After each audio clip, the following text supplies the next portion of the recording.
has decided to insert himself into Bitcoin for some reason and to try to make it about him. And the point is that Bitcoin is about nobody in particular. It's a decentralized network. There is no center to the network.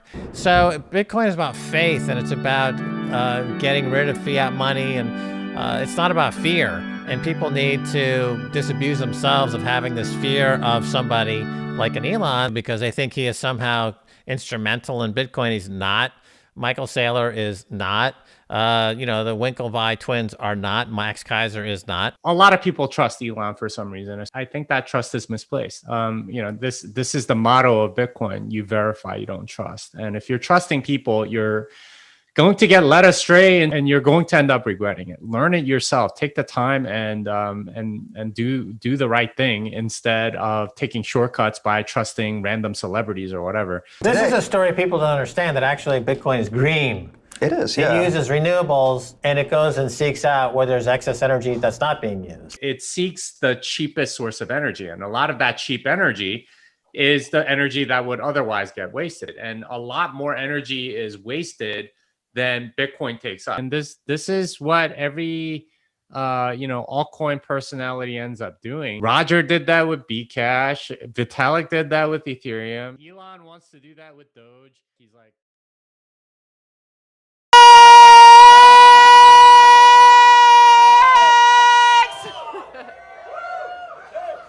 we like to fuck Elon and all our heroes. We like to fuck everybody up on stage here in Phoenix. First, before we really start this conversation, we're going to have Gerald Celente join us on stage. I do want to say, I want to thank Bitcoin Magazine for not only live streaming this, but they have 4 tickets for us to give away at the end of the night. Max is going to raffle those off. So 4 tickets to Bitcoin 2022. How fucking cool is that? Give a hands up. I already got my tickets. We already booked our hotel for Bitcoin 2022 in Miami. I also want to thank the Orange Pill Podcast Telegram group. Right now it's being manned by Scarlett and Glenn, keeping things in order back in the Orange Pill Podcast Telegram group. It's a very important job. Paco is, of course, here, minding everybody, making sure you don't shitcoin here. And he will throw your ass out of this room if you start shitcoining. And then I also want to thank, of course, Last Exit Live here for this fantastic venue, and Mike Greff for doing this live stream here. Mark, there's so many fucking cool people in this room flying in from all over the place. But, right now, the guy who flew one of the longest flights here flew from upstate New York, Gerald Celente. We're going to call him up onto stage.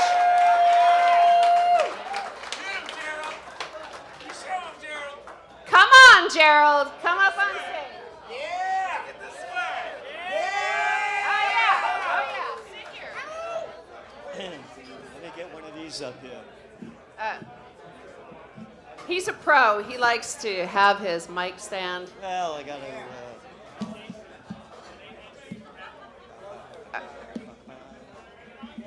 Over here.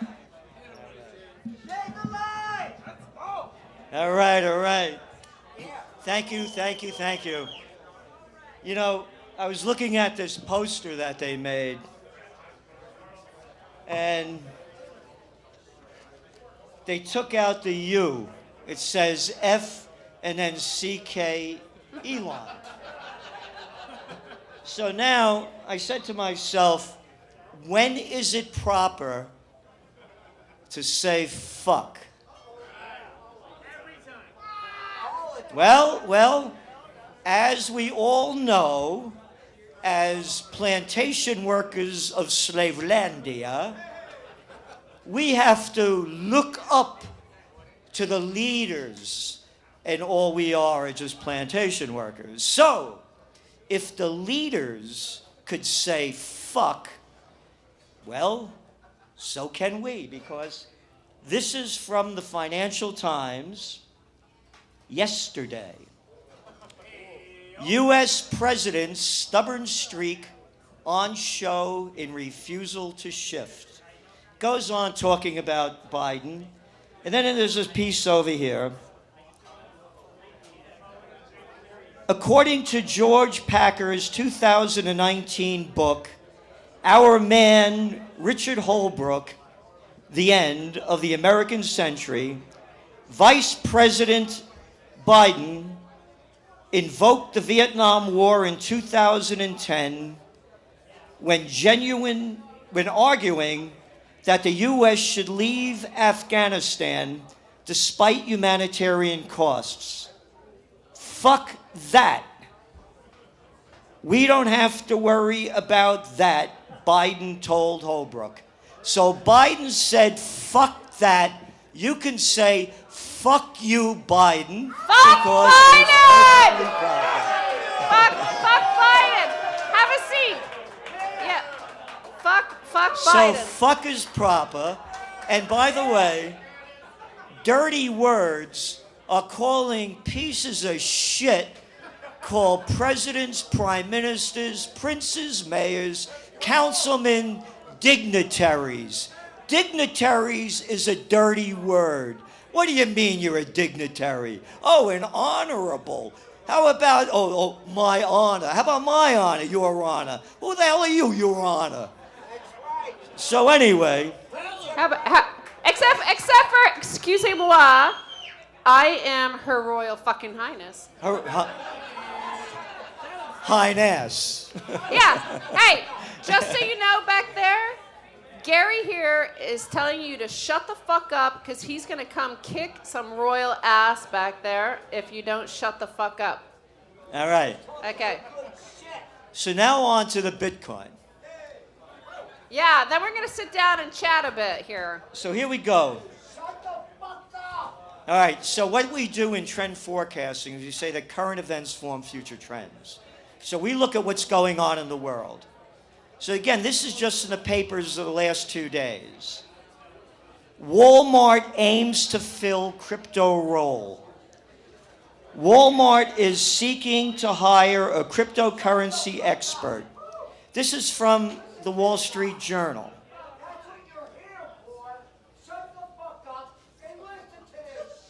All right, you got it. Here's another one from the Wall Street Journal yesterday. Accolades sets fund for crypto startups. I'm mentioning this because the world is going crypto. And Bitcoin is the coin that is the one that makes difference than everything else because of what it is, and that is it's decentralized. And it's the leader. So I'm saying this because when it all, and again, Max and Stacy were the first out there saying this thing was going to happen. And as I saw it happening, and I kept saying it, we write it in the magazine, the Trends Journal, I think things are going to slow down if governments take control. But I don't see that happening anymore because now you can see that governments are getting into it, businesses are getting into it. Here again, from the Wall Street Journal. Companies including Starbucks and Home Depot are accepting cryptocurrencies indirectly through third party. The point that I'm making is that trends are born, they grow, they mature, reach old age, and die. This trend has just been born. When you see the bigs getting into it, it's big, it's going to keep going, and it's not going to stop. So the governments are going to try to do things, but here's the bigger story. We're looking for a financial crisis to happen possibly by the end of this year. It's all fake money, and you guys and women all know it. It's digital cash, printed on nothing and backed by nothing. The United States is now $30 trillion in debt. When the panic of '08 happened in 2008, they had a $6 trillion debt, and everybody was freaking out. And now we're at $30 trillion. So people are going to go, the smart people are going to go into alternative currencies. Precious metals, and now the 21st century currency, of course, is cryptocurrency with Bitcoin leading the pack. So that's the way we see the future happening, and that's why we're saying that this is just starting. It's just beginning, and it's going to get bigger and bigger. Again, Don't believe me? Here are the facts that I just read. And on a higher note, in the 2024 election, I know who I'm going to go vote for. No, Mr. Boogie. Mr. Boogie. Vote for Mr. Boogie. Vote for Mr. Boogie. I'll put rhythm in the White House, and all the squares have got to go. And I'm going to make a speech in every city. I'm going to talk in every town. And I'm going to kiss everybody's baby when their daddy's not around. So vote for Mr. Boogie. And I'm going to start a third party. That's right. All you have to do is bring your own fifth. And we're going to start a third party. Yeah. So thank you very much. Great being here.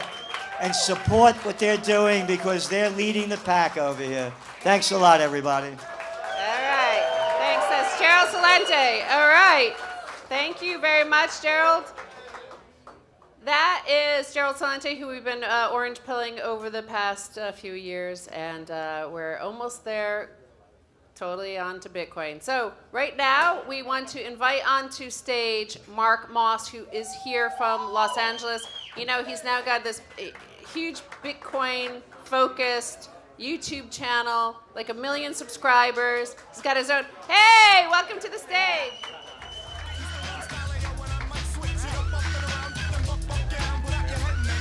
No. It's just me and you chatting here.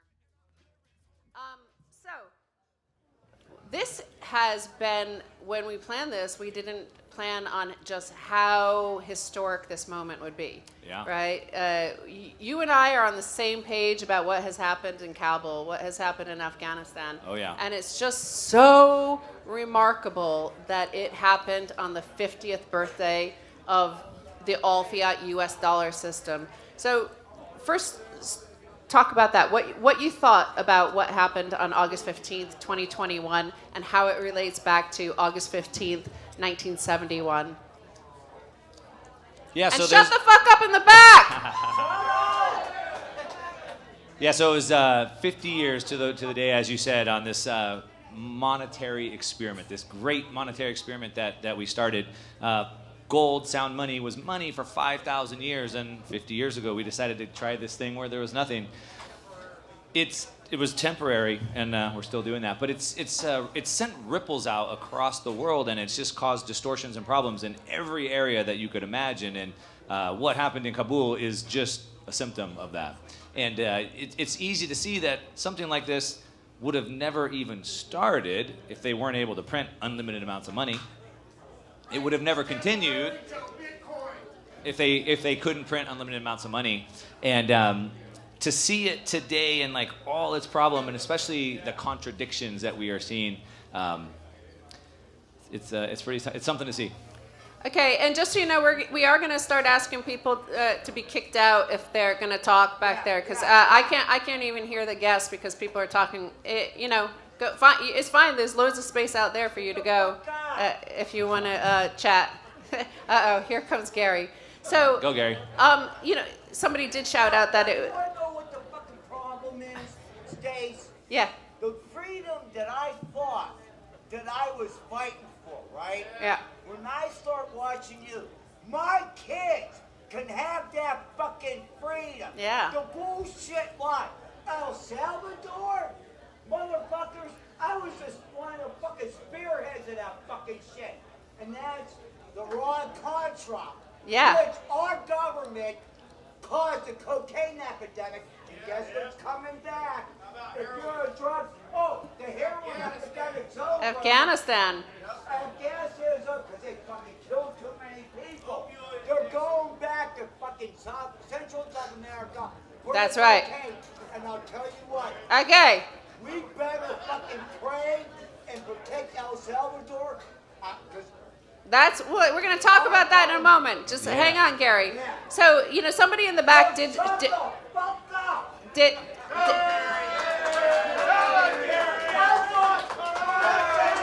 Gary's going to come for you.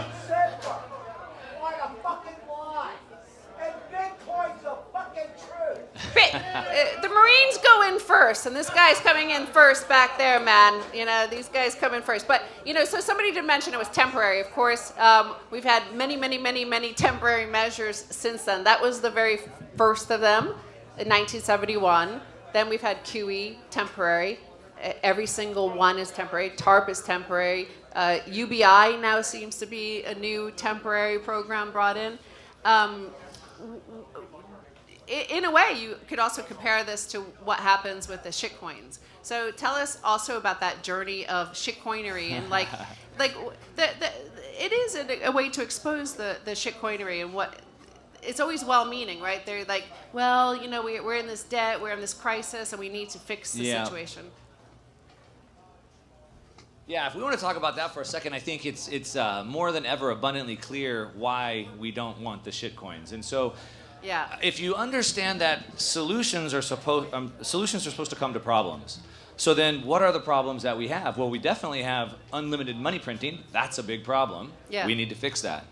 Another huge problem that we have right now is that we have, instead of a rule of law where we can all plan our lives on, we're ruled by men that are constantly changing the rules all the time. In California, I don't know if I can be there next month because the governor might make vaccine mandates. I might have to move. How can I plan my life without knowing that? Can I go to Florida, or is that going to be overturned in a couple of months? And so we see that. We also have a problem with censorship. I think that's pretty evident for people to see.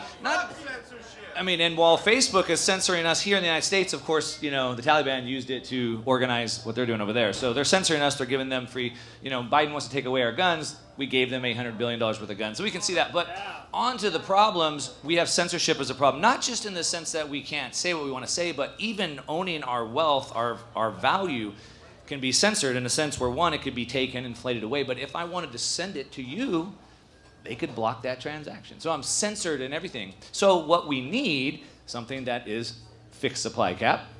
What we need is something that's censorship resistant. And what we really need is something with immutable law that cannot be changed, unlike Ethereum that just voted to change their monetary supply, unlike Cardano that has the delegated governance system. The very fact that a coin would have a governance system is the problem. That's the same fiat system that we have today. Yeah. We don't want someone to be able to change the rules. How can I build my life on a system that a guy can change the rules on? And so when you look at it from that lens, those are the problems that we have. We can all agree we need solutions. And if you look for the coins out of the 8,000 that can fill those solutions, you'll find there's only one.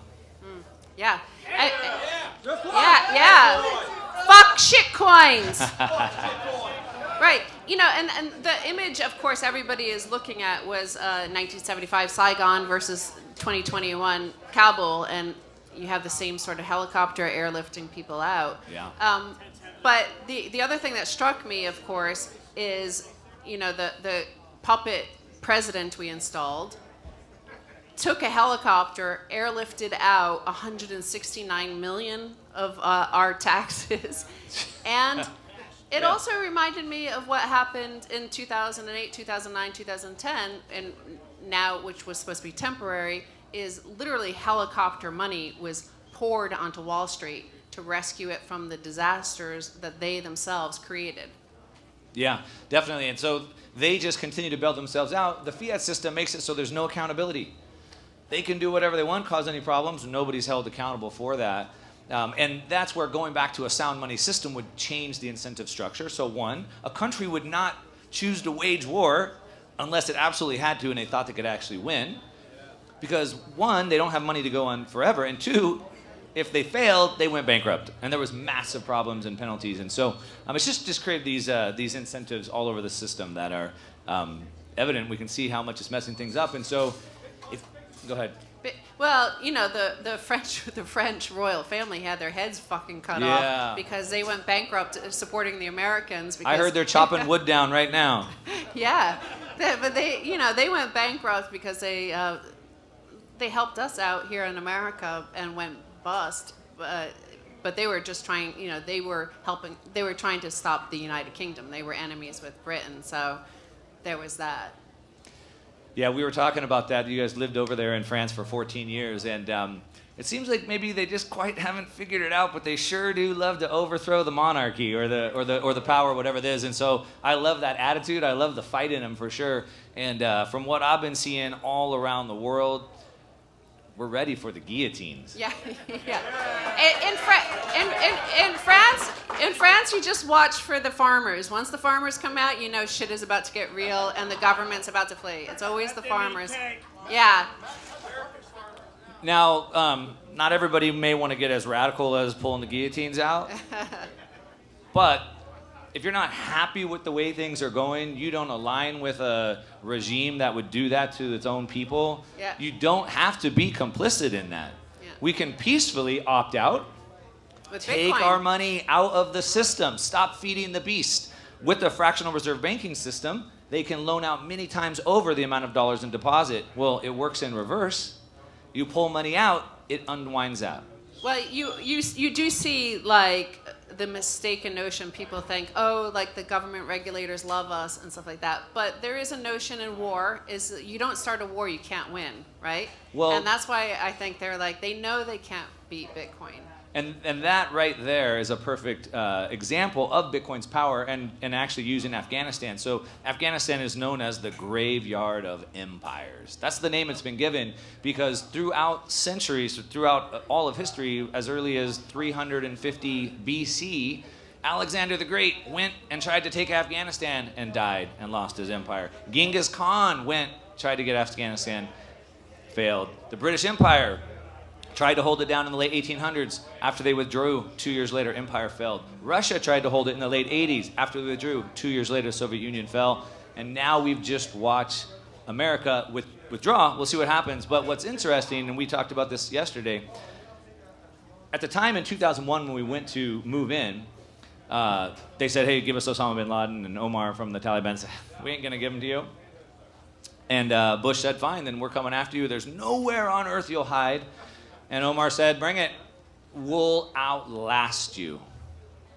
Just like the North Vietnamese did. And they obviously did, and that's what Bitcoin does. Bitcoin is hard to kill. Well, oh, right. Number go up.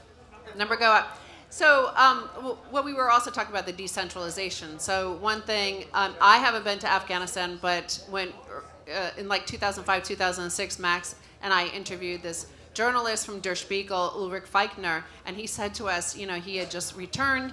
He was with U.S. troops in some sort of Apache helicopter, flew for a few hours over Afghanistan, and it dawned on him why the U.S. was going to lose, just like every other empire, because he said there was mountain, valley, mountain, valley, valley, valley, valley, mountain, and every single crevice and valley and mountain had a different tribe leader. And he's like, it was so decentralized, you had to go to every single one and try to coordinate all those nodes and try to get them to agree to allow you to rule things for a while.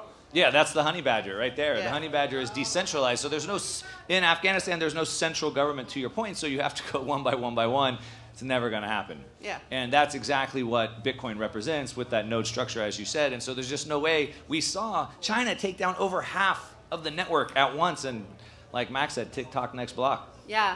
And, you know, I had an idea that, you know, we've also been talking about a lot of these cycles of history just keep happening. And we have the fourth turning. We also have the Thucydides trap. So this is something that's quite obvious over the past 20 years, especially once we, you know, China became part of the WTO and the U.S. got to send all of our manufacturing over to China. China started to rise in power. And this Thucydides trap, through thousands of years of history, generally ends violently because the declining power doesn't like to give it up. But this is unique in history in that we now have Bitcoin. So I feel like Bitcoiners themselves are the new superpower. Like, and it's peaceful. Yeah. And it's a peaceful transition rather than, because fuck China. Yeah. You know, like China's not going to be the next superpower. right? Well, I think talking about history and cycles, so if you look at like the world through cycles, so while progress is exponential, things kind of repeat. So there's like a 250-year revolution cycle. So 250 years ago from today was the revolution, the American and the French Revolution. 250 years before that was the Protestant Reformation.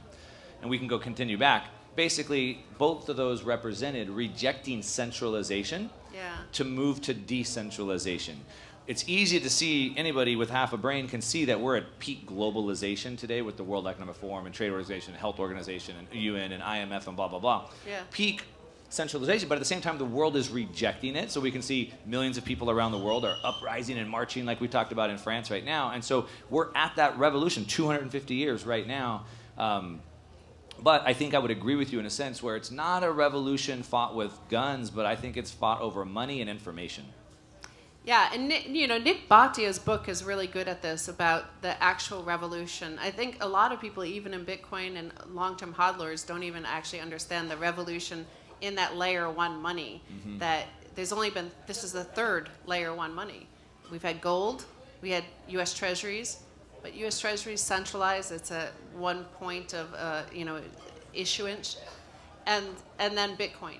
But gold used to be like that long ago. Like it was the goldsmiths. Like there was a lot of power. The merchants had a lot of the gold, and the emperors and the kings and stuff had to come to the wealthiest people and ask for money to sponsor their war. Yep. And obviously, they're going to do the same thing with Bitcoiners. They're going to say, hey, will you lend us some Bitcoin to go to war? And we're going to say, fuck that, right? Hell no. Hell no, yeah. Yeah, I mean, as you said, I mean, since the beginning of time, man has tried to manipulate the money supply. So the goldsmiths could increase the money supply or decrease it, and they could play with the economy. And again, as I was saying earlier, like we can go all through history and see these cycles of oppression, revolution, freedom, oppression, revolution, and it's just a cycle that competes. And it's the same as the money, and it's because of man. It's because of humans. Yeah. And the need to like control and manipulate. And I think with Bitcoin, we eliminate that piece. And we have the opportunity right now to see that cycle that's been continuing forever be broken. Well, because Adam Smith, a lot of the Enlightenment thinkers on capitalism said, we needed capitalism and capital allocation. It needs to mimic nature. It needs to mirror nature. And now look at what you as a human being, if you look at a BBC documentary out in the Serengeti, if you were able to control that, you want to go save the gazelle, right? You don't want the gazelle to get eaten by the fucking lion. You're like, oh my god, it's like fucking cute gazelle. Like, what the fuck are you doing, lion? Like, go away! Like, you want to separate them out, right? That's like what any human's gonna do. And if you're a central banker, you're seeing your friends losing their jobs, and you're gonna, I can just give them a little bit of money, and that's not possible. Yeah, and that's ultimately what it comes down to, that it's not possible because as the Cantillon effect says, that whoever's closest to the money supply has the most benefit. And so while some people might want to tell you that Bitcoin isn't fair, because some people can't afford it, and some people don't know about it yet, and so it's not fair to those people. Well, life isn't always fair, as the gazelle shows us, but it is fair because nobody controls it. Nobody's able to print more for themselves or their buddies. And that's the key difference. Well, before Bitcoin, Max and I were in the gold sector, and people would always say that, nobody can afford a $1,700 ounce of gold. And you're like, do you know who the largest holders of gold in the world are? Women in India. Like, it's not like exactly, they own 20,000 tons. That's as much as the United States, Germany, the IMF, Russia, Italy. Like, it's as much and more than them. So, but they've been saving this. It's like really long-term hodl. What about back to China for a minute? Yeah. China's rising. Is it going to take over the world? Well, if you study history, we can see that we're in this revolution period. So I believe the future is not centralized. It's decentralized. But back to China for a minute, as I just mentioned briefly, they just kicked out half the miners in the country. Yeah. And what's interesting, if you go back through history, is that as the whole world was going to a gold standard, China tried to hang on to the silver standard. So China said, no, we're going to stay on the silver standard. You go to gold. and they lost because the whole world, the better money drove out the bad money. Yeah. Their wealth got devalued, and eventually they had to capitulate and they had to switch over to the gold standard. What's interesting about that is in the early 1900s they started building their gold supply up, and for the last 100 years they've been trying to catch up the position they lost. Now I'm sure you know that China has been the #1 importer of gold and the #1 producer of gold. Yeah. Anybody can come mine in China, but you can't get the gold out. They take all the gold. It's rumors that they have up to 30,000 tons of gold at this point. But they were trying to catch up from 100 years ago, but now the world's going to Bitcoin. Now, I'm calling this China's second fatal mistake because they just kicked Bitcoin out of the country. Yeah. And they're trying to hang on to the fiat system. They're trying to hang on to central bank digital currencies, but the world's moving to Bitcoin, and it's the same mistake they made before, and they will lose. China fucked up really bad. If you go search for their treasure fleet, so like they were a massive power for thousands of years, and then the Ming Dynasty, like they had the biggest ships. They controlled the sea. They controlled all trade. They were #1. And then some freaking the eunuchs ran the fleet of their treasure fleet, and the Ming emperor was jealous of them and killed those guys, burned all the ships down, and they disappeared for hundreds of years. They just were no longer a superpower. So they are doing the same thing. We said on Keiser Report that this is a treasure fleet 2.0. That they're just burning that down. They're getting rid of Jack Ma, Alibaba, and financial, all that sort of stuff. Yeah, and it's going to be their own doing. I mean, they're doing themselves in. And it also goes to show, looking at China, that where you store your wealth matters. Yeah. Where do you store your wealth? Bitcoin. Bitcoin. Right. So, who's that? Oh yeah, all those CBDCs. Do you have anything to say on the CBDCs? Well, they're even worse. They're way worse. I mean, it's the ultimate tool of control, right? It's programmable money, behavioral, right? You're saving too much. There's a negative interest. Oh, you don't save enough. There's a positive interest. Or oh, you're in a minority group or oppressed. Let's give you more money. So it's the ultimate behavioral tool, surveillance tool. Yeah. And it's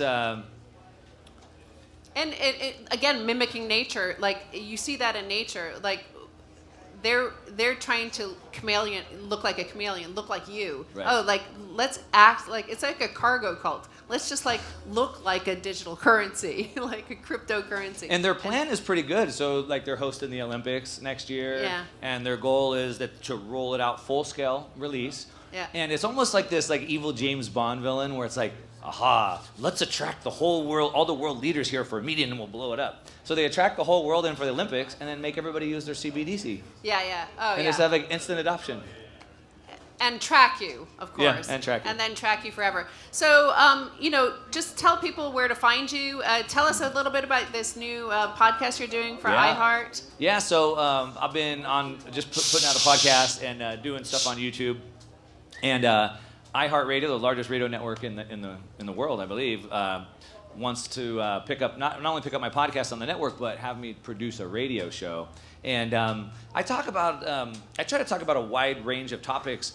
And at first glance, they don't look like they're Bitcoin videos, but it's because I'm trying to highlight each problem and then bring it into Bitcoin being the solution, as opposed to like, here's how to work a hardware wallet. There's plenty of people you can go get that data from. And so there's a wide range of topics, but it was actually surprising where iHeart said, we'd actually like you to be a little bit more narrow Bitcoin.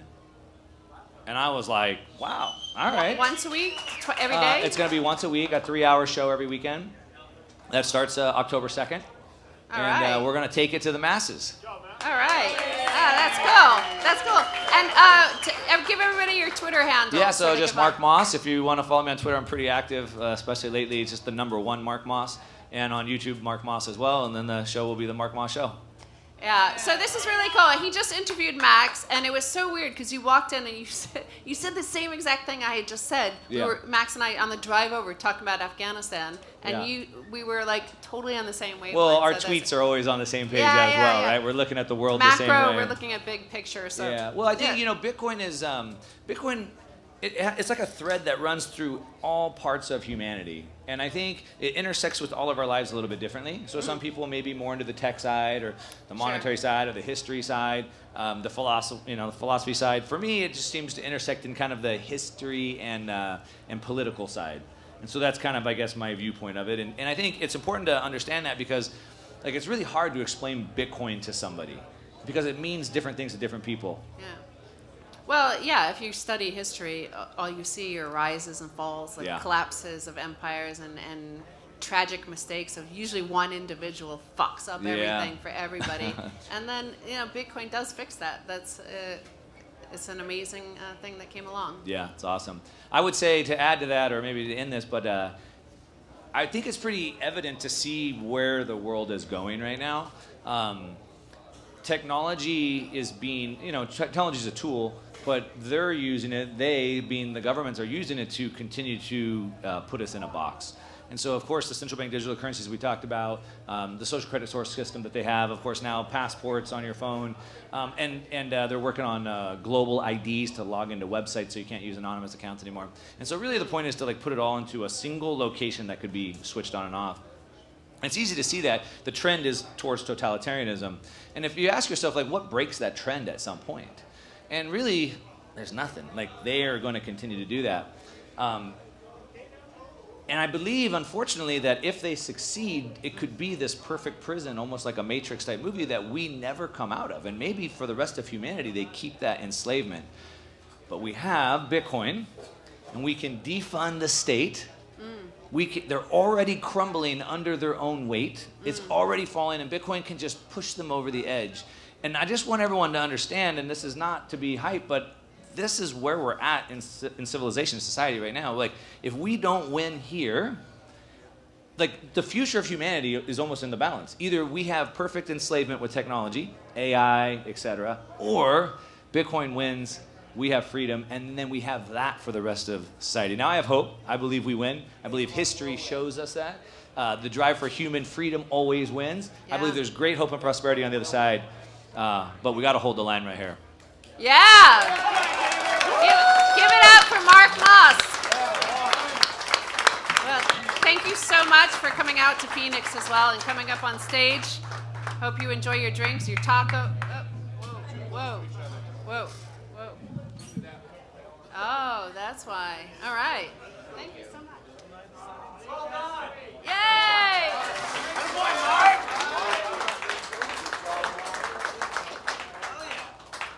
Right. Who here has a fold card? Yeah.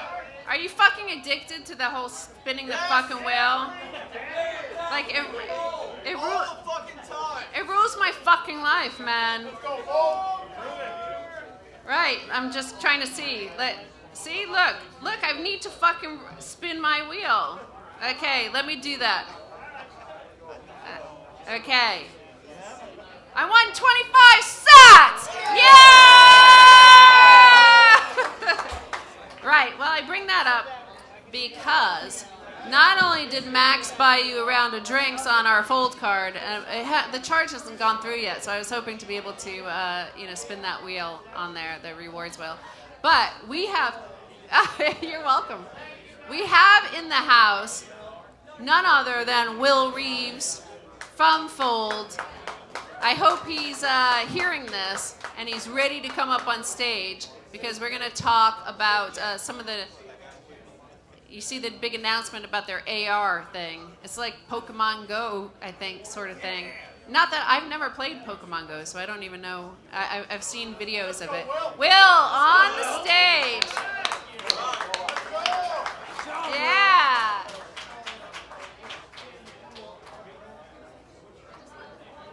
I just won 25 sats on spinning the wheel. We're about arming the sats with as many sats as possible. The plebs deserve it all. So, we're here to make the transition to sound money fun. I think good. You have to move. Yeah. Apparently, we're too close. All right. These are like COVID era microphones here. 6 feet.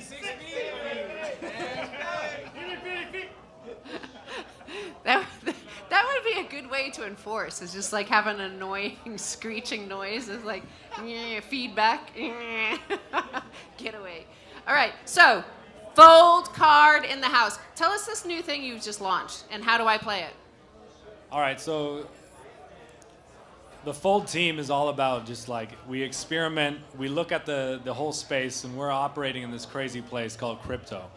Fold is all in on Bitcoin. That's all we give a shit about. And so we see all these other projects popping up about what crypto can do, what it can enable, and Fold is a primary believer that everything will be on top of Bitcoin. And so what we look at is how do we slay every shitcoin around us and bring that use case to Fold, because that's exactly what's going to happen. And so one of the perspectives that I like to bring is that I have an incredible friends who are builders in the space, building some of the most important projects out there. And I guarantee you the end of shitcoins is nigh. It's all coming to Bitcoin, and we are very, very close. So Fold, we're at the tip of the spear, but I have to say the community of builders in Bitcoin are, bar none, the most talented people that are driven and actually passionate with a soul. And so Fold tries to make sure that we have a new population driving into this space to overwhelm every single other Bitcoin project with demand. That's my goal. Right. So, I mean, tell us about some of that building, because you're a real big fan of Lightning. Now, the mainstream media and even a lot of the mainstream crypto press is very anti-Lightning, says it will never scale, but you're seeing it in live action scaling. It works. It's the typical thing we have. It's constant stream of FUD that as plebs, as builders, as content creators, that's the tide that we get to resist. And so for us at Fold, we've been early on to Lightning to prove that, number one, it works. Actually, we launched a fun project called Lightning Pizza several years ago. My goal was to bring down the Lightning Network. How can we prove the FUD right? Let's just break Lightning. Guess what? It didn't break Lightning. It broke the wallets that were there. And now what we have is we've pressure tested Blue Wallet, Breeze, Strike, Zeus, all of these incredible wallets now that are ready to provision the world with the ability to send and receive permissionless payments for wherever they are around the globe. That's what Fold is all about. We're going to overwhelm Bitcoin with demand. Yeah. I mean, we just saw that again with Afghanistan. I saw, like, Western Union cut them off. Like, as soon as, like, the number of nations on those lists of not being able to access the global financial grid because one Treasury Department says, nobody in Cuba, nobody in Syria, nobody in Afghanistan, like millions and millions and millions of people just aren't able to access the financial grid. Not even just like enemy nations, but places like Nigeria. Nigeria has hey, shut up! Nigeria has hyper-Bitcoinization happening precisely because of that during the financial crisis that we're going through now with the COVID stuff. Is they got cut off from the financial grid, essentially. There's just no dollar liquidity for them, so they had to turn to Bitcoin. Necessity drove them there.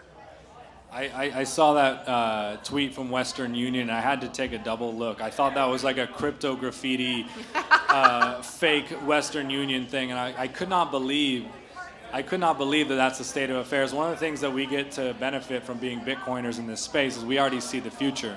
We know that's not possible. You can't stop someone's economic activity. You cannot disempower somebody because of turning off a service. And so to see them at this stage with a technology that's out there that we have and know was hubris. And in fact, they don't even know what's coming. They don't really know what's going to hit them.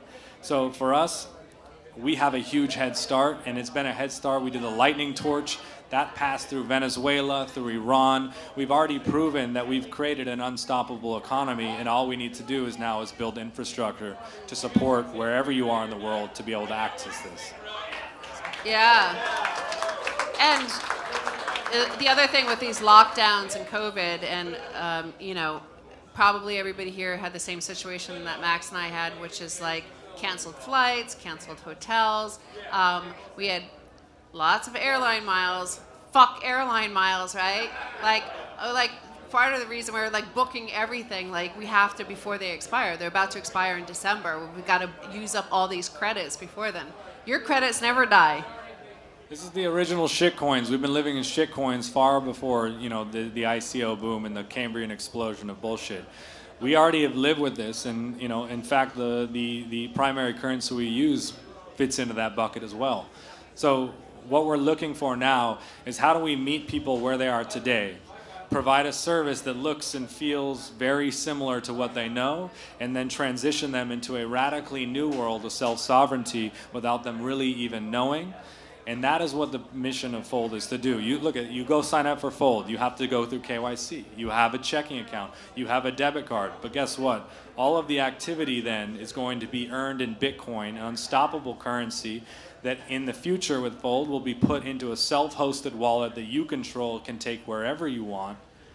And right then and there, we've taken someone who has had no idea that what economic empowerment or sovereignty means, and now they have the tools and they didn't even realize it happened. That's what Fold's mission is. Right. Yeah. And the gamification of it is really good. Like, I get so excited to win 25 sats. You know? $25. Yeah. Why do we have to have KYC? It's a little thing called the Banking Secrecy Act. It's a long history of control over how you can use your money under the guise of keeping you safe. This is the same thing. You look at the Apple iPhone that comes out and their new update that they're going to be scanning all your photos under the guise of keeping you safe. We all know that's not the case. And so what we have now is we have to live in this world that we are here. We have a paradigm that we live in, but Bitcoin is not about integrating into the world we have. It's about creating a world we don't have. And so that is where we need to be focusing our efforts on. So for Fold, I spent a wonderful weekend with a bunch of other builders up in Park City the other week. If you're not working on self-custody, self-hosted solutions, you're working on the wrong thing. And if you're not working on creating overwhelming demand for those types of services, you're doing the wrong thing. So with Fold and with Bitcoin overall, and Bitcoin companies, we're extremely mission-focused. Shitcoins and all the other projects there, and even the existing banking system, just can't keep up with the pace that we build at. We build way too fast, and we build way too strong for them to ever catch up. This is already gone. Yeah. It's already done. Yeah. I mean, Liz Warren was interviewed recently. Fuck Liz Warren! She was on CNBC or Bloomberg recently, and just like my jaw dropped when she said, yes, like crypto, all this crypto is great and stuff, but we have to make sure that people who aren't able to access the banking system can use this safely. And it's like, they're out there in the wild because of all your fucking regulations about owning $100 in your bank account. Bitcoin is the typical story, the emperor has no clothes. You look at even the parties in the system, whatever side you're on, anyone who's been advocating for the economic rights or progressive values, suddenly now when you're actually offering inclusive banking for everybody, suddenly that's a problem. Suddenly you're not keeping them safe. And so that just points to the central issue of what we're going against, is that there's a bunch of charades here to point to the existing deep problem of what we're trying to go against. And this is what Bitcoin is the absolute, Bitcoin is the AK-47 of money. It is the every person's money that we can use against any superpower. Again, we're talking about Afghanistan. Why have they been here? As well, decentralized forces using what they have to their defense. And so Bitcoin has been an incredible tool, and it will only continue to invade the culture, and any illusions that we've had are now gone. We get to see exactly where people stand. So, in terms of those illusions as well, and you look at like all of Africa, it's a continent that's plundered, right? In a way that we get to say that we're helping them out, but they are not able to access the financial grid. So we then like, oh, give us your raw materials. They don't get the capital there in order to develop their own systems because of the Cantillon effect of this like fraudulent rigged system where they don't get to access it, and we get to look very benignly, like take all their resources. It's all this is happening at it's interesting. All these tools have been used at the highest levels of elites and wealth, and now the plebs are going to take over the world, and they don't even fucking know it. Yeah! They're not even worried about it, which is the coolest thing. Yeah! Fuck the elite, man! Fuck Elon! Fuck Liz Warren! And fuck this heat, man. So, you have something to auction off, right? To raffle off. You have this cool game. Like, tell us about this new game as well that you have. This the artificial reality, though. Like, what exactly is it? I started saying I want to play this, but I don't know where to play. One of the things Fold does is try to make Bitcoin accessible, fun to everybody, and we silently orange pill everybody as they start using the product. And so what we're releasing is essentially a way that you can see Bitcoin around you. You can see it sending to other people. You can drop Bitcoin for people anywhere around the world, and then they can collect it with a self-hosted wallet, with a Fold app, anywhere, and they'll be able to see it right around. This thing is not a thing that any person can now say that, oh, it's from shadowy supercoders. No, this shit is fun, and it's all around me. And you can't stop that. And so this is what Fold is doing. So in a couple of weeks, we're going to drop this. Fold card holders are going to get it first. Everyone else gets it later. But it's an entire world where you get to see Bitcoin tangibly around you. You can send it. You can scan a QR code, and you see the Bitcoin come to you. So now there's no obstacle about understanding Bitcoin. It's real, hard money. You actually see it. And not only that, you get to share it with everyone around you. So I think this is going to be for Fold, it's a fun experiment. This was all from one of our developers who said, I have an idea, and we support him, and he makes it. We have other people who have made other ideas. Fold is a collection of great ideas from plebs, from our own team, from the community. And so that's what has led to our success now. And as for what we're going to auction off later, on my side, my fiance is somewhere back there. We created a game together called Bitopoly. And this thing is about the antithesis of Monopoly. How do we get you so that you can sit down with your friends and family, you can play a game, and all of a sudden they understand what a boating accident means and why it's important? What a mining farm is, state attacks, how to trade, sell, how proof of keys, not your cheese, all of this. So again, this is all about Fold. We're trying to be at the top of the funnel. We're going to overwhelm every single Bitcoin company with new Bitcoiners. That's the idea. All right. Well, give it up for Will Reeves. Who's ready for the main event? Where's Max Keiser, right? Like, where is this guy? He says he has the sexiest legs in Bitcoin, right? Prove it. Let's ask for proof. Proof of legs. Proof of legs. Proof of legs. Where are they? No, I think we're gonna exit. We're gonna exit the stage. But first, Will's gonna tell everybody what his Twitter handle is, so you can go follow him. I'm at WLRBS, just Will Reeves. You can find me anywhere. Just spam our support. You'll find me. We'll be good. Yeah. Okay, I'm gonna clear the stage. What about the leg challenge? What about the leg challenge? We're gonna clear the stage. We're gonna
doing?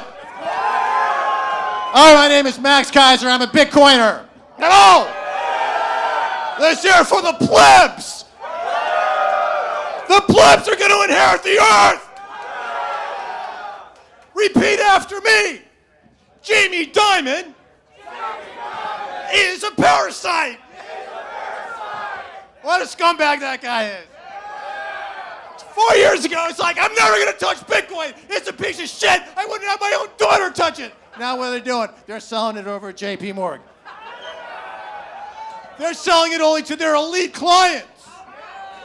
Same thing with Wells Fargo. They were like, no, we fucking hate Bitcoin. Now they're begging to get into Bitcoin. Fuck Jamie Dimon! Of course.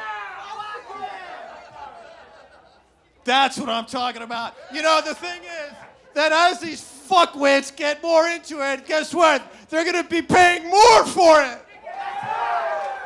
You get the price you deserve. Peter Schiff's going to be begging at $500,000. Nouriel Roubini's going to be begging at $1 million. Paul Krugman's going to be on his back sucking Craig Wright's dick at $2 million. And that's my best case scenario. It's all about this shit, you know, what do they call this shit? What do they call that shit? That's fiat money shit. That's all shit. Let's have a cathartic shit. That's all bullshit. Look, these fucking $20 bills, I wouldn't wipe my ass with that shit.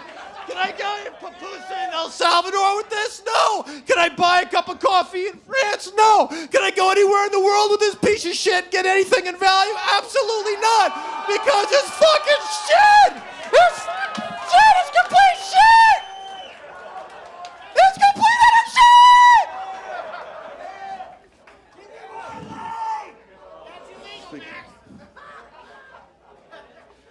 El Salvador. El Salvador! El Salvador! El Salvador! El Salvador! We hear you, brothers and sisters. We're with you. The president of El Salvador knows his shit. Jack Mullers is a god. Strike is phenomenal. It's so awesome. I can't tell you how glad I am to be in this part of the cycle. Why? Because I bought Bitcoin at $1. That's why.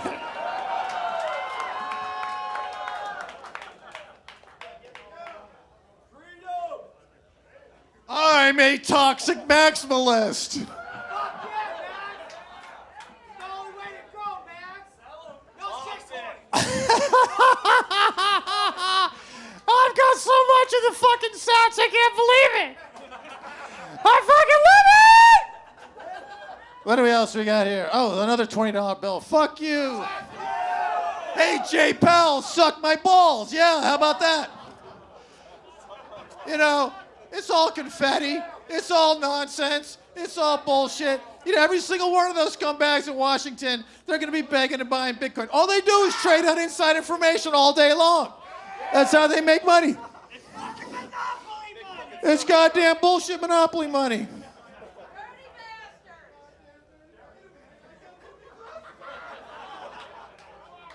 Too many pairs of glasses on. Who else can I fuck up the ass? How about Brad Sherman? That guy, anybody know Brad Sherman? Fuck Brad Sherman. All right, well, you know, ladies and gentlemen, we have a very special guest for you this evening. Flew all the way in from Europe. She's currently the head of the European Central Bank. She's a career diplomat and bureaucrat and central banker and convicted felon. Please welcome to the stage Christine Lagarde.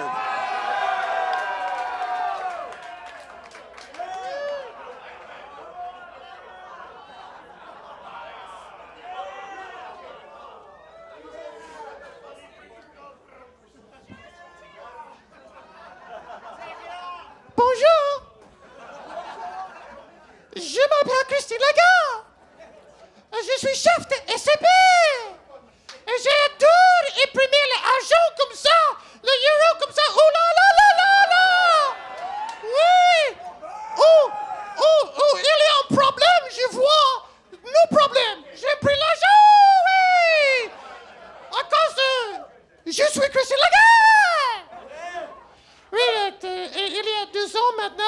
c'est mon petit beau Dominique Strauss-Kahn. On va le boîte du plus dur. On est complètement nu. Il lâche mon moule avec son langue. Et c'est fantastique. Et après ça, j'ai pris la monnaie. Can we get a translation of that, Christine?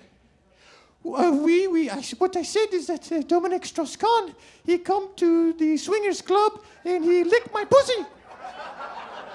He licked my pussy with his tongue. And after that, I printed more money. Because I'm Christine Lagarde. Oh, give it up for Christine. Yeah. Awesome.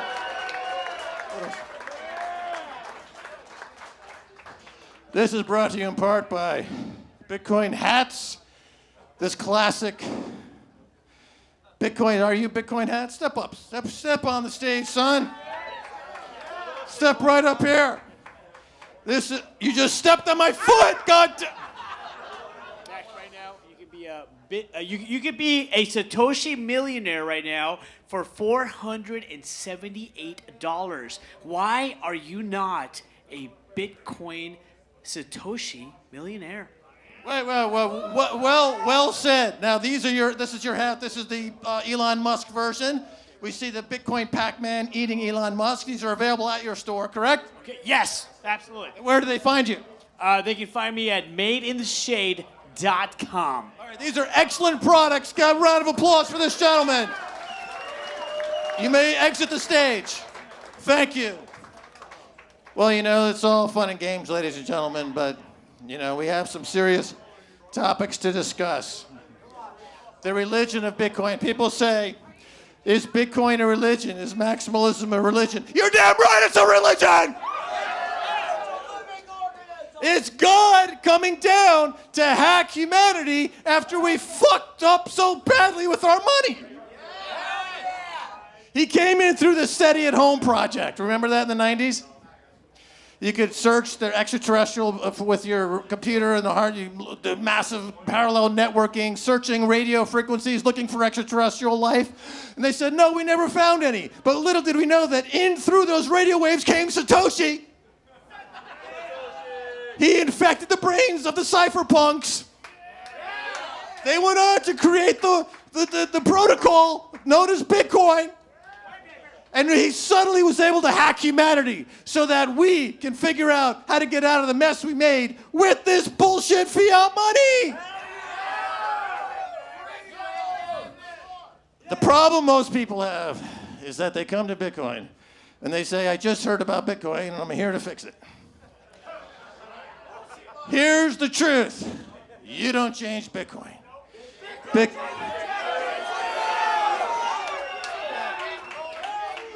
You don't fix Bitcoin. You don't adopt Bitcoin. Right the fuck on, ladies and gentlemen. Give yourself a round of applause. Yeah, right on. Right the fuck on. All right, they say that, I'm afraid that they're going to ban Bitcoin. I'm afraid that somebody's going to come along and they're going to outlaw Bitcoin. Let me tell you something. After I got gangbanged by Satoshi back in 2011, so I know what I'm talking about. He turned me out. That's how I got Bitcoin. A little known fact. There it is. The fact is this. Bitcoin was designed to be attacked. It invites attack. Try harder. Hit me harder. Attack me harder. Because hash rate go up. Security go up. And price goes up. And it works on the brains of everybody in Congress and everybody in Senate. We've got a fifth column in Washington. We've got Bitcoiners in the Senate. Cynthia Lummis is a Bitcoiner. We got congressmen, they're Bitcoiners. They're working inside for us. They are bitch. That's right, hurt me more. Hurt me more. Spank me harder. Wow. This reminds me of old days, you know. The old days, you attack me, and the more you attack me, we don't need permission. Nothing can stop us. Bitcoin is our superpower. Right on. Right the fuck on. All right, now a lot of people are curious about what's the end game in all this. I mean, what can I expect? I'm stacking my sats. I got my fold wheel. I'm spinning every day. My family doesn't talk to me anymore. My dog is dying, but I'm a loner. I'm sitting in the party and I'm spinning my sats, talking about, you know, SHA 256. It's unpregnable, unconfiscatable, uncensorable. That's right. That's right. Take your medicine. So, where's this all going?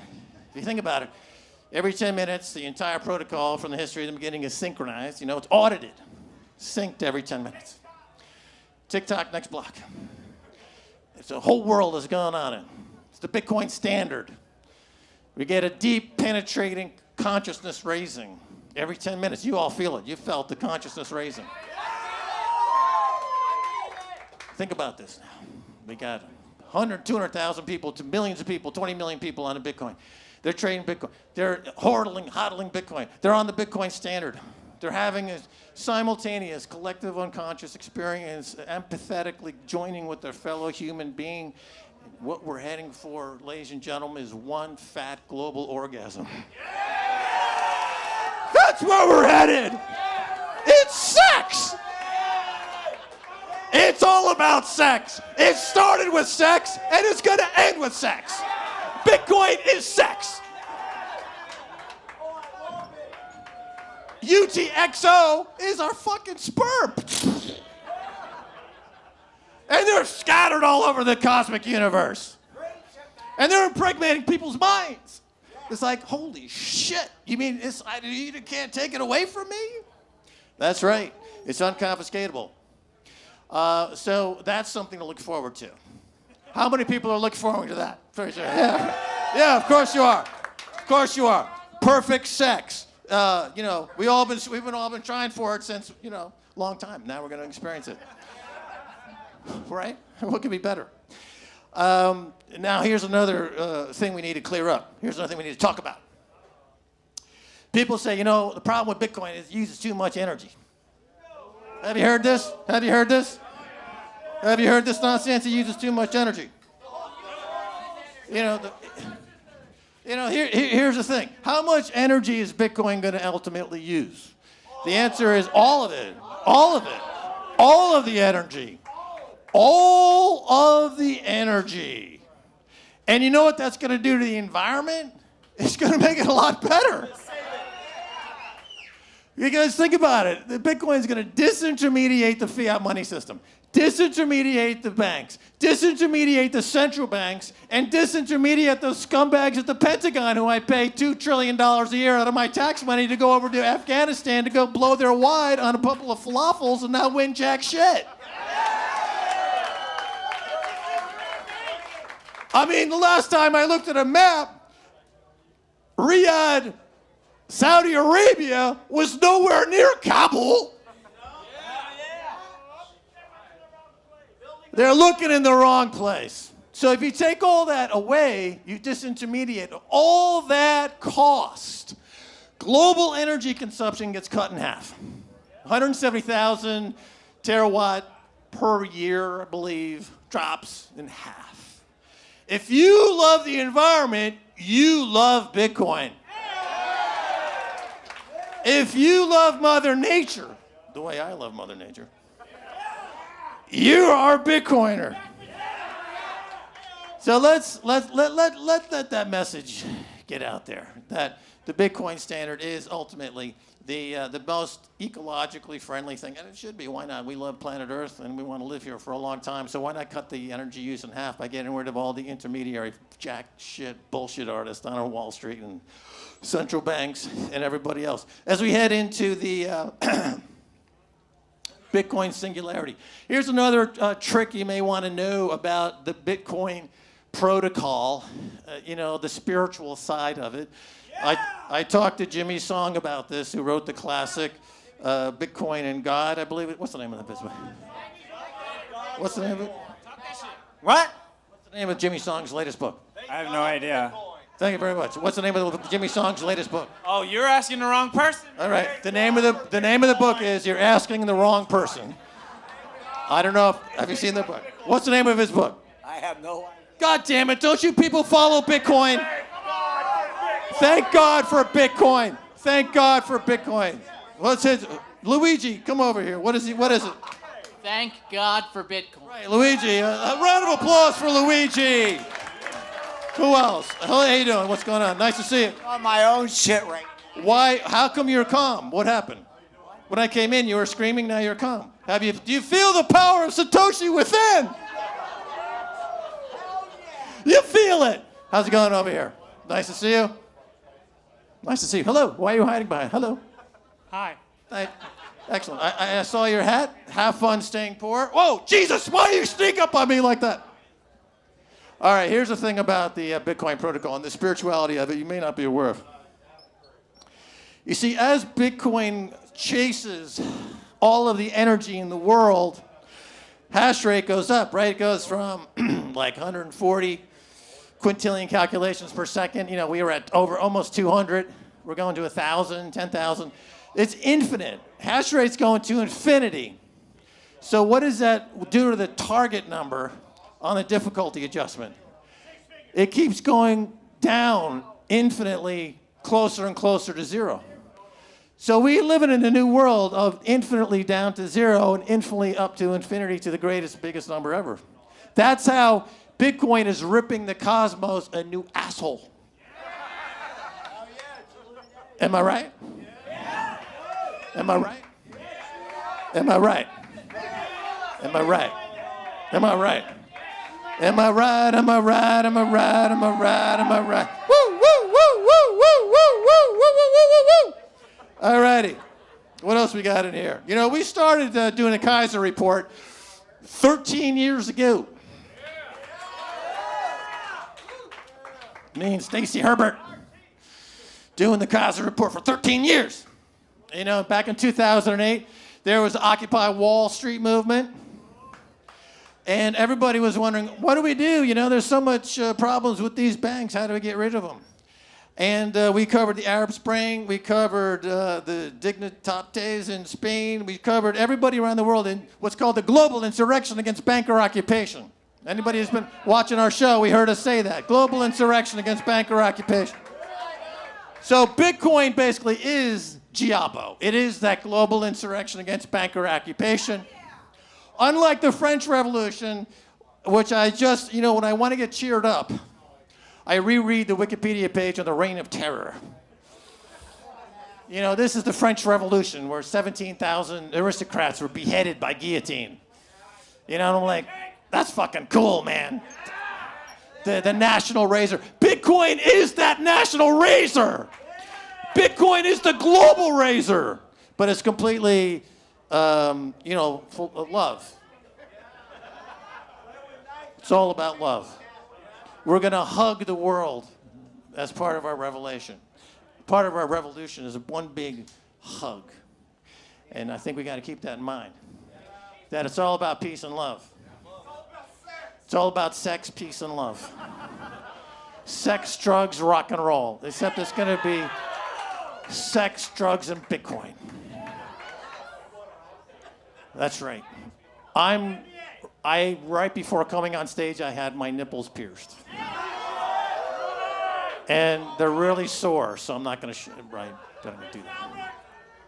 And it's all about that. Now, let's see. Taking our freedom back. Yeah, we did that. Kabul. Yeah, I did that. Here's some phrases we invented, by the way, for those taking notes. You want to go back to your local news outlet and say, hey, Max and Stacy taught us about the word quintillionaire. We invented that. Interest rate apartheid. Interest rate apartheid. Anyone familiar with this phrase? Let me go into it. Who's not familiar? Who? Yeah, no. Who wants to hear about it? All right. I feel like I should get even higher.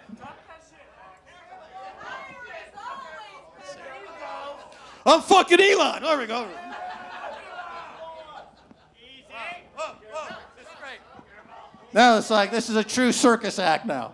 Gone completely You know, not so. You can't even see me now. I'm so high. So anyway, interest rate apartheid is the following. You see, are they? Can you see the piercing?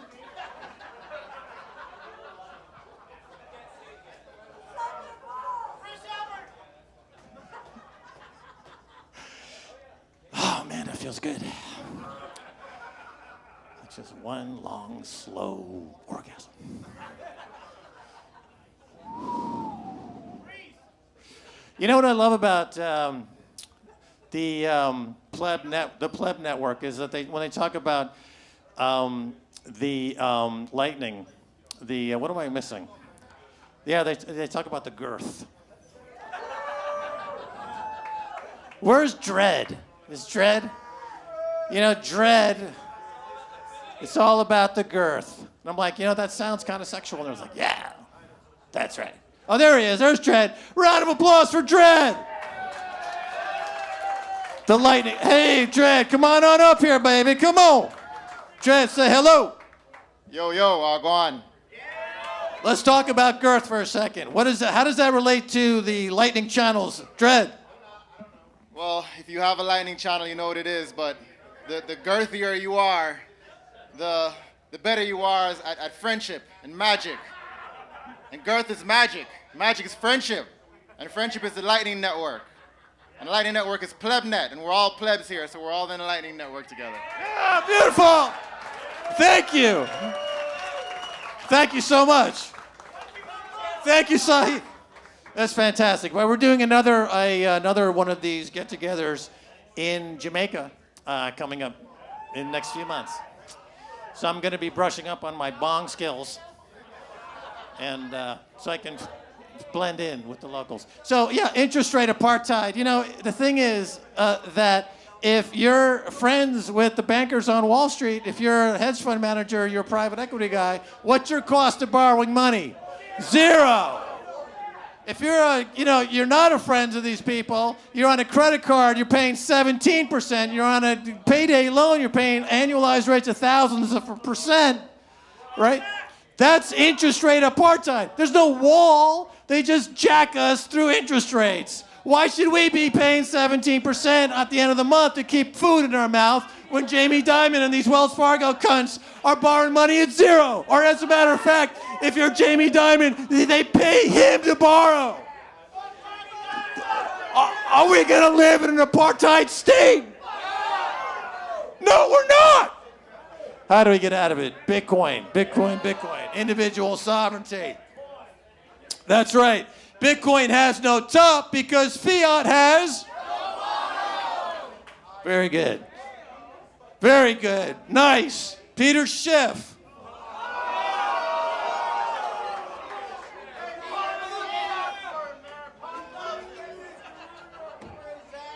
All right, Peter Schiff. His epitaph is very short. It says, last 10 years, Bitcoin up 469,000%, gold down 3%. Here lies Peter Schiff. He's still trying to get people to buy gold even in death.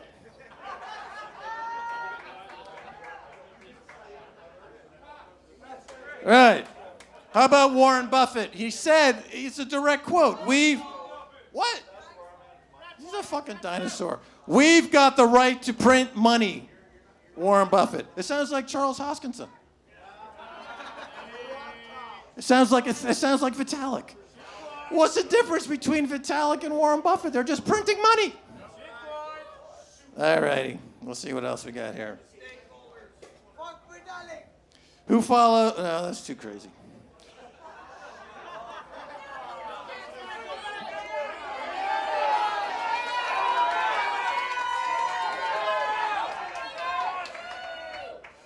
All right, who knows Newt Svenholm?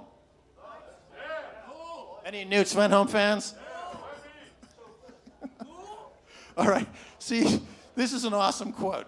Okay, I know this is probably taking a drastically wrong turn, but this is an awesome quote. Absolute mathematical scarcity achieved by consensus in a sufficiently decentralized distributed network was a discovery rather than an invention. It cannot be achieved again since the very thing discovered was resistance to replicability itself. Yeah, Newt! Let's hear it for Newt! Newt! Yeah, what? Thank you. Okay, bro. I'm on your wavelength. I feel you. Repeat the demand, the request. Life is finite, and so is the supply of Bitcoin.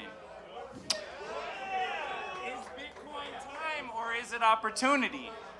All right. Put up your hand if you think Bitcoin is time. Put up your hand. If you think it's opportunity, put up your hand. If you think it's both, put up your hand. All right. All right, let's get into it. The thing about the Bitcoin singularity, as I understand it, as I live it, is a place in the collective unconscious that we achieve through this protocol being audited and synced every 10 minutes. And everything that's happened before that is put into the immutable past. So there's no revisionism. There's no changes. The past is the past. Like with Afghanistan, you know that in 3 weeks' time, Rambo is going to make a movie suggesting we won that shit. That's revisionism, right? Vietnam, we won that, according to Hollywood. But Bitcoin says, you know what? There's no revisionism. Everything in the past is completely known and transparent and immutable, and in the past is the past. It's in the past. Okay, let's talk about the future for a second. The future, unlike what people tell us in the mainstream media, they have it all figured out. They tell us what to expect. They tell us what to fear. They tell us what to do. In fact, the future is unknown. The future is a mystery. And that mystery is only informed us through the difficulty adjustment. Every 2 weeks, the difficulty adjustment searches humanity, searches the Bitcoin omniverse. It figures out these stupid fucking humans. What is the difficulty number that I need to put out there to keep them mining, to keep the coin circulating, to keep them moving away from fiat money to save themselves? That's the future. It's a mystery. So what's left?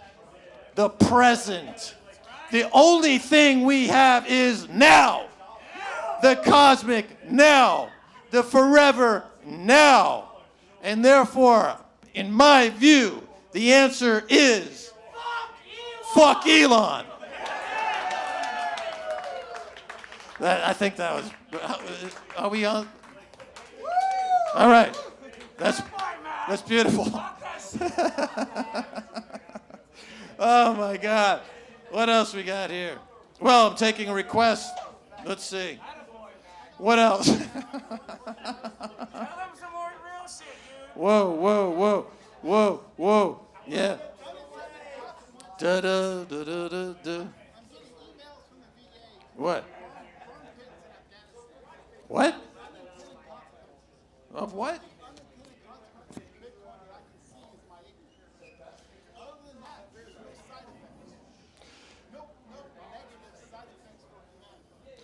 There are no, repeat what you're saying, brother. So I'm a peacetime vet. Yes. The VA is sending out emails now that burn pits are a thing. Yes. For everyone coming back. So it is another analogy to Vietnam. It's kind of the new Agent Orange. So unintended consequences. My unintended consequences with Bitcoin is my ignorance.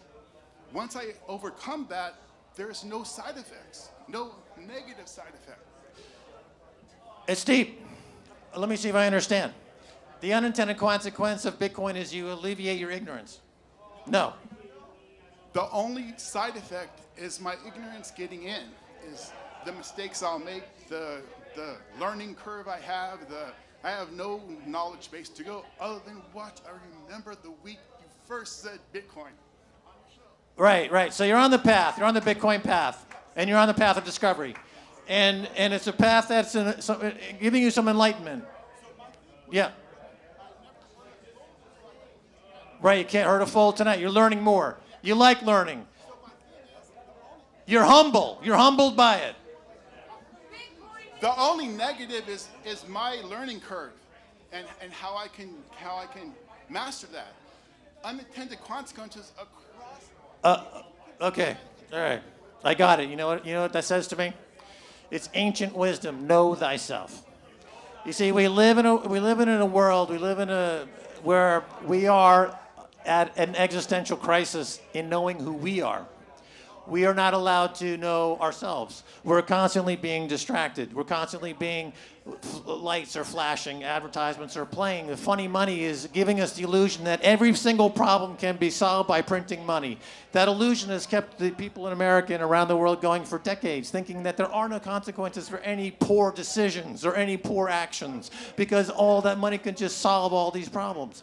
So what you're saying is that with Bitcoin, suddenly you hit a brick wall of consciousness. And you're saying, you know what? Maybe that doesn't actually work. Maybe the emperor has no clothes. Maybe I live in a world of cause and effect, of consequences. Maybe I live in a world where my life matters as an individual. As an individual, if I know myself, then I know the world and I know the universe. And if everyone has a single point of consciousness, then we're all living in a different world of individual sovereignty, of individual agency, where all the barriers are broken down. We're just part of one organic cosmic whole, and we don't have to be afraid anymore. We drop all the fear, and in that vacuum enters love. And Bitcoin is love because it makes the room for love. And that's what we're heading for, is that cosmic love. And when we feel that cosmic love, it's, as my friend Dredd says, try-sha love. It's a show. See, I'm getting ready for Jamaica. Try-sha love, man. Woo, yeah. All right. Well, thank you. Are we on the same page? All right, that's cool. I feel good. Well, we're doing well with this Q&A. We'll do a couple of more. How about that? Anybody would like to make a comment or a request? I will riff accordingly. Yes, sir, the front row. Hold on, young man. Thanks, Max. So what do you think the breakdown is, people holding in cold wallets versus on exchanges that might be, in jeopardy? Well, you should always have, exchanges are always a dicey place, as anybody knows. Is anyone unaware of the fact that holding anything on an exchange is probably a bad idea? Right, so it's never a good idea. Mt. Gox, I still have coins on Mt. Gox. Yep, I get an email from some Japanese lawyers every couple of months. We're sorting through the claims of Mt. Gox. Right? And I think I put $100 on there in 2014. It's now worth $8.7 billion. So I can hardly wait for Mt. Gox to resolve itself. Who else? Oh, yes, sir. You deserve something better. It's time to believe that you deserve something better. So many people are resistant to Bitcoin because they believe that they are stuck. There's not something better. You deserve something better. This is a spiritual revolution. It's about taking responsibility. Round of applause. What my brother has said is true. We have only to do one thing, to embark on a path toward feeling better about ourselves. Even buying one Satoshi. As Stacy Herbert says, one Satoshi is fuck you money. Fuck you money. You deserve better. You deserve to insulate yourself from the noise. Oh, hello, darling. One Satoshi is fuck you money. And you know what, Max? We're gonna also, don't forget the Bitcoin 2022 Raffle. Oh, yes, thank you. We're going to do that. I'm going to wrap this up. We're going to give away 4 tickets to Bitcoin 22, courtesy of your friends at Bitcoin Magazine. You know, I want to thank also Classic Crust Pizza for helping us out. BTC Pins, I think they're here. BTC Hats is here. Crypto Phoenix is here. Thank you very much. They bought a round of drinks, I believe. Thank you, Cryptos Phoenix. And Gerald Salente at Trends Journal was very kind to promote the folks here. Will Reeves over at Fold, that's a local Bitcoin powerhouse. And Phoenix is a growing community. It's a great community. And I'm glad I got a chance to come to Phoenix and check you all out. You know, and one last question. Okay. And then we're going to give away 4 tickets. Yes. Max, my friends, a lot of progressives are still concerned, thinking that the empire can somehow take Bitcoin down. They're not convinced that this is safe. What do you say to those people? No. Right. So the progressives, you know, whenever I get a chance to go on progressive media like Jimmy Dore, Anya Parampel, others, you know, I go on there all the time to try to talk Bitcoin because there's nobody, you know, progressives typically are representative of what they call the working class. People who work for a living, and they're very interested in getting higher minimum wage and better conditions to work. And, you know, those are all great things. But if you end up at the end of the day being paid in fiat money, you're not going nowhere. You know, particularly now that inflation rate is so high, you know, you could be making 20% more, but cost of stuff is now 25% higher. Net, you're losing money. So that's the thing that progressives and the liberals and the left have to understand is that I'm all for everything they're talking about, as long as they're all talking about sound money, Bitcoin as the standard of exchange, the medium of exchange, as the standard. Then let's all just figure out what we want to do. Do we want to have government or no government? How big is government? You know, let's all sit down and figure it out. But it's got to be based on a Bitcoin standard. It's got to be based on hard money, unconfiscatable. Immutable. Immutable, uncensorable. All right, so we got to do 4. We're going to pull these 4 tickets. All right. And you've got 10 minutes to claim it. And if not, then we're going to give them away to somebody else. All right? You got your ticket? You got your raffle ticket in hand? We're not going to fucking wait around. Fuck that. Okay, here's the first one. 510-169. Any 69 here? All right, here's our first winner of the big tickets. All right. All right. All right. Yeah. All right. So I need your email address. Make sure to hang out over there. Okay. We got one winner.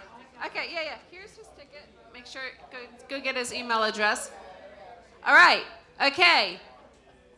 That's like really worth a lot already. This Bitcoin 2022 ticket. It's the hottest ticket in town. Everybody wants one. He's just won one.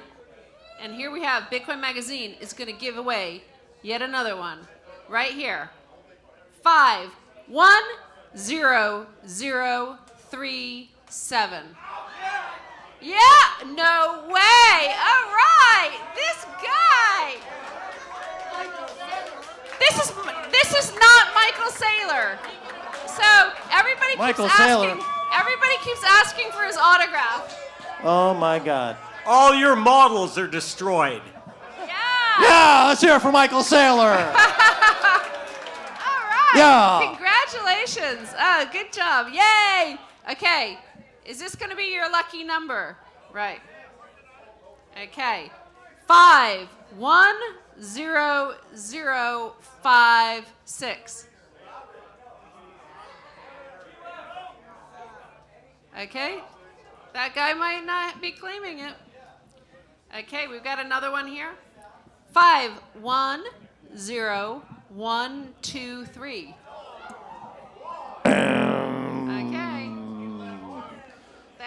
Okay, we're gonna pull some more. I think some people left and they didn't get their ticket. Okay.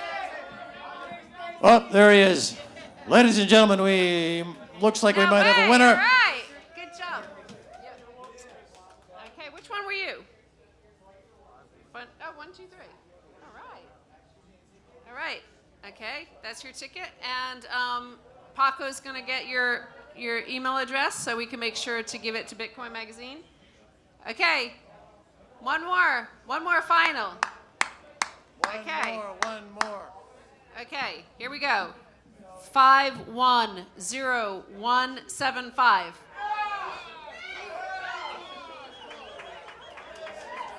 Who is it? Somebody. Oh, this guy. All right. You want a ticket to Bitcoin 2022? Yeah! All right, your winners, ladies and gentlemen. Free Assange. Big round of applause. All right. For your winners. Go right up on stage so everybody out there can see you. Bitcoin Magazine can say Step yay. forward. Step forward to the edge of the stage. Step into the light. Don't fall off the stage. Don't fall off the stage. There he is. All right. Fantastic. Okay. And remember, everybody, we have the Bitcoin hats on sale in the back and the Bitcoin pins in the back. Also, listen. So I think that pretty much concludes the program. Ladies and gentlemen, thanks for coming out. We had a blast, and we hope to do it again soon. This is a great venue. We're going to do that in the parking lot. We're going to have the leg challenge in the parking lot later. All right? Thank you. Outside, chatting. Yeah.